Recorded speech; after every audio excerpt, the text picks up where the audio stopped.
다윗은 자신의 삶에 주어진 많은 고난과 역경의 거센 바람을 타고 날아오르며 환난과 시련의 파도를 헤치고 나아가 자신의 내일을 열어가는 삶을 살았던 승풍파랑의 삶의 본을 보여주는 믿음의 사람입니다. 다윗은 자신의 모든 자랑거리는 다 뒤로 던져놓고 오직 살아계신 하나님만을 사랑하고 자랑하는 삶을 살았던 믿음의 사람입니다. 다윗은 일념으로 하나님을 사랑했습니다. 그 내용이 사도행전 13장 22절에 기록되어져 있음을 봅니다. 다윗을 왕으로 세우시고 증언하여 이르시되 내가 이세 아들 다윗을 만나니 내 마음에 맞는 사람이라 내 뜻을 다 이루리라 하시더니 다윗이 모든 건 다 던져놓고 하나님만 사랑한 사람이라는 겁니다. 그것이 하나님 마음에 맞았다는 거죠. 다윗은 하나님의 궤를 다윗성으로 모시고 올라오면서 너무 기뻤기 때문에 하나님의 궤 앞에서 춤추며 뛰놀았다고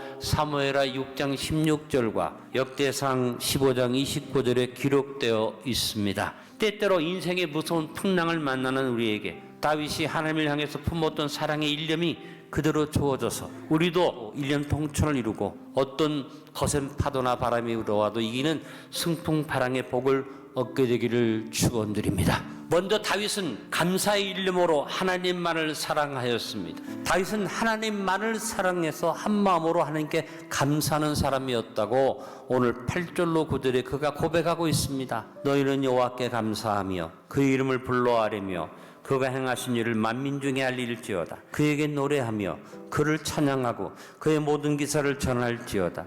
다윗은 어떤 경우를 만나든지 어떤 환경에 처하든지 어떤 사람을 대하게 되든지 어떤 때를 맞게 되든지 항상 한 마음으로 하나님을 사랑해서 하나님께 감사드리는 사람이었습니다. 뚜렷한 증거가 바로 시편의 내용이죠. 근데 그 중에서도 귀한 것은 다윗의 시가 전부 다 감사의 시였다는 겁니다. 그리고 그 감사의 시를 지은 환경이 대부분 극심한 고난과 환난의 환경 속에서 지었다는 것을 볼 수 있습니다. 어떤 고난과 역경과 환난 속에서도 하나님을 일념으로 사랑해서 일념으로 감사했던 사람 또 한 사람이 욥입니다. 바울도 하나님만 사랑해서 감사의 일념으로 살았습니다. 그는 빌립보서 4장 11절로 13절에서 자족을 고백합니다. 우리도 하나님만을 사랑함으로 하나님을 향한 감사의 일념을 고백하며 자족의 마음으로 하나님을 자랑하고 전하며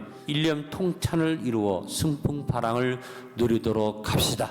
다윗은 하나님의 성호를 자랑하는 일념으로 하나님만을 사랑했습니다. 다윗은 뚜렷하게 구체적으로 하나님의 성호를 자랑했다는 겁니다. 10절에서 그의 성호를 자랑하라. 여호와를 구하는 자마다 마음이 즐거울지로다. 다윗의 일념입니다. 다윗은 자신의 용명을 자랑하거나 자기의 지혜를 자랑하지 않고 항상 하나님의 이름을 자랑하는 사람입니다. 다윗은 언제나 하나님의 성호를 자랑하며 노래하는 삶을 살았기에 그 마음에 어둠이 없고 항상 즐거움과 기쁨이 넘쳤습니다. 다윗은 자기의 지혜나 용명을 자랑하지 않았기에 블레셋의 장군 골리앗을 향해 나갈 때도 그는 다른 것으로 대하여 나가지 않고 여호와의 이름으로 나간 것을 봅니다. 사무엘상 17장 45절에 다윗의 고백이 나옵니다. 다윗이 블레셋 사람에게 이르되 너는 칼과 창과 단창으로 내게 나오거니와 나는 만군의 여호와 이름 곧 내가 모욕하는 이스라엘 군대 하나님의 이름으로 내게 나아가노라. 여러분 하나님을 사랑하십니까? 얼마나 여호와 이름을 부르고 사십니까? 예수님이 이 다윗의 믿음을 아시기 때문에 우리에게 여호와 이름을 부르는 것처럼 내 이름으로 기도해라. 예수님의 성호를 자랑하라는 거죠. 예수님의 제자들은 어디 가든지 예수님의 이름을 자랑했죠. 그래서 성전 미문 옆에 앉아있는 안진뱅이를 일으킬 때 베드로 요한이 뭐라고 말합니까? 금과 은 나 없어도 내게 있는 건 내게 주니 곧 나사렛 예수 이름으로 일어나 걸어라. 우리도 예수 그리스도 이름을 부르고 자랑하며 일념 통천을 이루어 승풍파랑을 누리도록 합시다. 다윗은 하나님의 능력을 구하고 찾는 일념으로 하나님만을 사랑했습니다. 다윗은 하나님만 사랑했기 때문에 다른 사람의 능력을 구하거나 다른 도움을 구하지 않고 일념으로 하나님의 능력을 구하고 찾는 일생을 살았습니다. 오늘 11절에 다윗이 여호와의 궤 앞에서 노래한 것이 뭡니까? 여호와와 그의 능력을 구할지어다. 항상 그의 얼굴을 찾을지어다. 다윗의 일념의 고백이 오늘 본문에 나와 있지 않습니까? 다윗은 어린 시절에 양떼를 칠 때에도 오직 하나님의 능력만을 의지하고 양떼를 쳤다고 사울왕 앞에서 간증을 합니다. 다윗은 사무엘상 17장 47절에서 담대하게 말합니다. 여호와의 구원하심이 칼과 창이 있지 않음을 이 무리에게 알게 하리라. 전쟁은 여호와께 속한 것인즉 그가 너희를 우리 손에 넘기시리라. 골리앗과의 전쟁에서 승리한 이후에 다윗은 어느 전쟁에서나 하나님의 능력만 의지하고 하나님의 도우심만 바라봤기에 승리를 계속 이룹니다. 다윗은 자신의 모든 승리가 하나님의 능력이 있음을 아는 위대한 자각을 가진 하나님의 종이었습니다. 사무엘하 5장 12절에 다윗의 분명한 자각이 나옵니다. 다윗이 여호와께서 자기를 세우사 이스라엘 왕으로 삼으신 것과 그의 백성 이스라엘을 위하여 그 나라를 높이신 것을 알았더라. 이와 같이 여호와의 능력을 구하는 다윗의 삶은 연전연승이었습니다. 우리도 2025년에 모든 능력이 여호와 하나님께 있음을 알고 일념으로 아버지 하나님이 예수 그리스도를 통해서 우리에게 보내신 성령님의 능력을 구하며 삶으로 일념 통천을 이루어 승풍파랑을 누리도록 합시다. 마지막 다윗은 하나님의 행하심과 법도를 기억하는 일념으로 하나님만을 사랑했습니다. 일념으로 하나님의 행하심을 기억하고 법도를 기억해서 담대하고 흔들리지 않았다는 겁니다. 오늘 12절로 15절에 다윗이 여호와의 궤 앞에서 뛰어놀면서 뭘 고백합니까? 그의 종 이스라엘 후손 곧 택하신 야곱의 자손 너희는 그의 행하신 기사와 그의 이적과 그 입의 법도를 기억할지어다.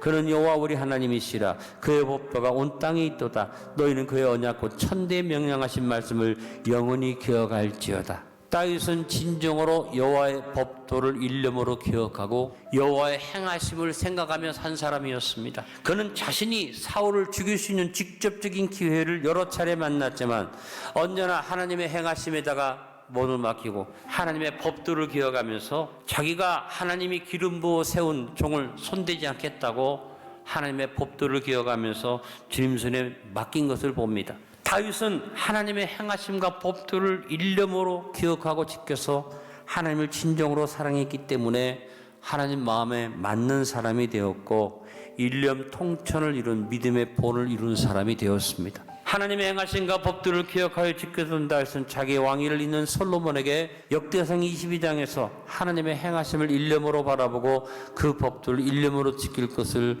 간증적으로 교훈합니다. 우리도 2025년에 일념으로 여호와의 행하심을 바라보며 급도를 기억하여 지킴으로 말씀을 마음에 새기고 실천하는 일념 통천을 이루어 승풍파랑을 누리도록 합시다. 결론을 맺습니다. 다윗은 하나님 마음에 합한 사람으로서 일념 통천을 이루어 승풍파랑의 삶을 이루고 누린 믿음의 사람이었습니다. 2025년 무서운 국가적인 풍랑을 만난 우리도 다윗을 본받아 하나님만을 사랑하여 감사의 일념으로 삽시다. 일념으로 그 성호를 자랑합시다. 일념으로 여호와의 능력만 구합시다. 일념으로 여호와의 행하심의 법도를 기억하여 지킴으로 일념 통천을 이루어 승풍파랑을 누리는 대한민국을 이루어 갑시다.